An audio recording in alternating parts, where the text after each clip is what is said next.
An ancient shipwreck. Edwin Fesche. Mr. Edwin Fesche of Westminster, Maryland, was commended to the work of the Lord 54 years ago. Now an octogenarian, he continues to preach and write, being the valued and appreciated author of the current scene column which appears in each issue of Food for the Flock. In the 1st century of our era, Rome was the mistress and capital of the ancient world. Her population far exceeded the surrounding agriculture's ability to supply sufficient food. Consequently, Egypt was the source of much corn, actually wheat.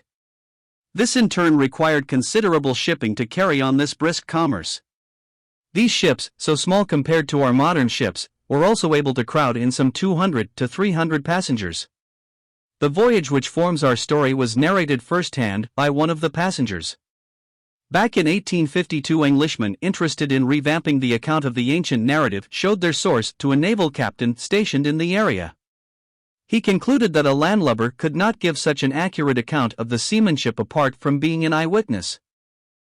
The historian of this ill-fated sea voyage was none other than the beloved physician, Dr. Luke. In his 2 writings, Luke names 4 emperors of the 1st century. The current emperor must have been the infamous Nero, and this helps us to date the voyage around 62 AD. Luke mentions many other contemporary personages. He relates in his literary works many incidents, such as names, offices, and cultural behavior belonging exclusively to the 1st century. A writer who so relates his story to the wider context of world history gives his readers some good occasions to check his accuracy. From this he is well accounted as an author belonging to that far distant century. Luke was traveling with his friend and companion, the Apostle Paul. The apostle had been apprehended by the Jews in Jerusalem for what they considered heresy, punishable by death. Saved from this religious fanaticism by the Roman authorities, Paul, having seen the hopelessness of a fair trial, had appealed to be tried at Caesar's judgment seat. This was a right granted to Roman citizens. Sir William Ramsay, another who traced the journeys recorded in the Book of Acts, says such a procedure called for the defendant to pay all the expenses. This amounted to no small sum if the armed bodyguard would be included. The ancient voyage we are following actually commenced in Caesarea, a seaport on Israel's west coast. Upon reaching Myra in Turkey, a transfer was made to a ship of Alexandria sailing to Crete, which put into fair havens for replenishments, occasioning further delay, including the approaching season of tempestuous winds known as a Euroclydon, today called a levanter. This called for a discussion between the captain and owner of the ship and the centurion in charge of the prisoners. Then the prisoner, the Apostle Paul, who by this time must have gained the respect of the officers, gave a prophetic utterance saying, "Sirs, I perceive that this voyage will be with hurt and much damage, not only of the lading of the ship, but also of our lives." The centurion, who appears to have had the final say, took the master's advice and they set sail. At first the south wind blew softly, and supposing they had gained their end, we can imagine how discredited the Apostle Paul must have looked concerning his prediction. So often the counsel that comes from a worldly source contradicts God's commandments and our conscience. Then comes temporary prosperity. While all was going well, suddenly the Euroclydon struck. The boat trailing astern was taken in with great difficulty, and they feared that they would be cast upon the small island of Clauda, since they were being driven by a northeast wind towards Syrtis, a danger spot between the headlands of Tunis and Barca. With a shift of the wind to the east, they were delivered from a threatening lee shore, and lowering the mainsail hove to, a small spread of sail in the after part of the ship to keep her heading into the storm, and so were driven westward.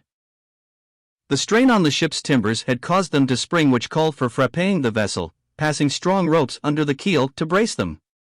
Worse yet, the cargo of wheat had become wet, and swelling caused the sides of the ship to further widen. To reduce this, cargo was cast overboard. All had now been done to save the ship that was humanly possible. For many days the tempest continued to rage, and neither sun nor stars appeared to give aid to navigation until, writes the participant, all hope that we should be saved was then taken away. God often arranges the affairs of men to where they are allowed to exhaust their own resources, and in their desperation turn to the listening ear of the God of Scripture.